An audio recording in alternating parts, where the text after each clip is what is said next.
Japan has successfully launched its next-generation rocket into orbit, the country's space agency has announced, after 2 failed attempts cast a pall over Tokyo's space ambitions.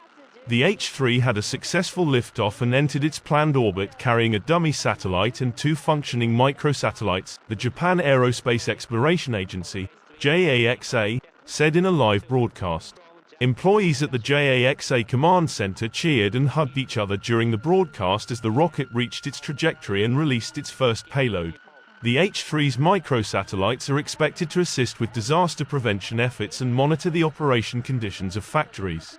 JAXA is scheduled to hold a press conference on the launch later. The H-3, billed as Japan's flexible and cost-effective flagship rocket, was designed to replace the H-IR, which has been in service since 2001.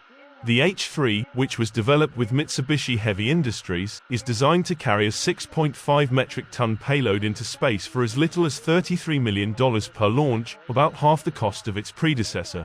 JAXA hopes that the H-3's lower costs and greater payload capacity will attract global clients for missions, such as delivering supplies to the International Space Station and supporting the US-led Artemis moon exploration program. The H-3's successful launch follows back-to-back failures last year, including a botched launch in March that ended with ground control utilizing the rocket's self-destruct function shortly after blast-off after the second-stage engine failed to ignite.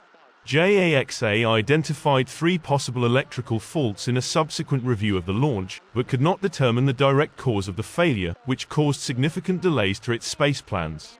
Japan last month successfully landed its unmanned probe SLIM on the Moon, becoming the 5th country to place a craft on the lunar surface.